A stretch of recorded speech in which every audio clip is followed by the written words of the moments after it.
кызымдын мектептеги наталар менен жолугуп келдим. А класс, Б класс деген сыяктуу бул жакта жыл сайын ротация болот. Анан мектеп жөнүндө видеону көрсөңүздөр болот. Менин видеолорумда бар. Азыр ошол биз чогулган энаталар, өзүбүзчө 6 эната бар. Балдарыбыз жана ротация учурунда ар кайсы класска чачырап кеткен. Биздин класстан 2 баланын энатасы жолугабыз. Анан кызыктуу бүгүн мындай сөздөр болду. Ошону сиздер менен бөлүшкүм келип атат жана андан кийин сиздин оюңуздар албетте мен үчүн дагы кызык. Тактап айта кетейин, кызым Кореянын мектебинде 2 класс, жашы 9 жашта. Анан Кореяда мектепте түшкү тамак берилет, андан тышкары кошумча тамак берилет. Кошумча тамак баарына бериле бербейт, жана энатасы иштеген балдарга гана кошумча тамак берилет. Бирок түшкү тамак курсагы тойгондой берилет. Эми энаталардын бүгүн мындай көйгөйү бар экен, суроосу бар экен дегендей Корея элдери бири-бири менен кеңешип оокат кылат. Бүгүн мындай суроо берди бир эната: балам чоңоюп келатат, чөнтөк акча бериш керек го деп ушинтип атат да.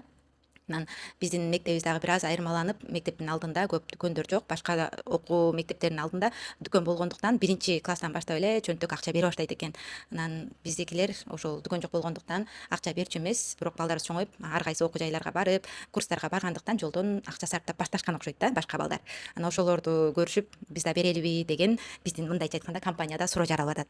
Анан бул суроо мага дагы бир аз мурун жаралып, кызыман сурасам: мама, сиз мага сумкама таттуу шириндин баарын салып берип атасың, ошол ширинди кайра эле дүкөндөн сатып алгандын мага эмне кереги бар, мага акчанын кереги жок деген.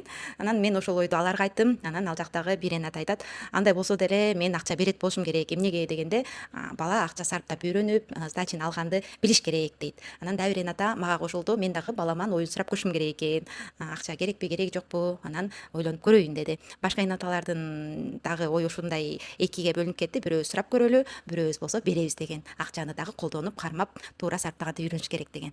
Эми сиз кандай ойлойсуз? Мектептен тамак берилип атса, сумкасына жанагы таттуу ширинди салып берип атсак, анан акчанын бериш зарылбы же зарыл эмеспи? Өз пикириңизди калтыра кетиңиз. Менин оюм, акча сарптаганды эртеби кечпи акыл болсо туура үйрөтүп койсо болот. Бул жаштан эмес деп ойлоймун. Сиз дагы өз пикириңизди калтыра кеткенди унутпаңыз.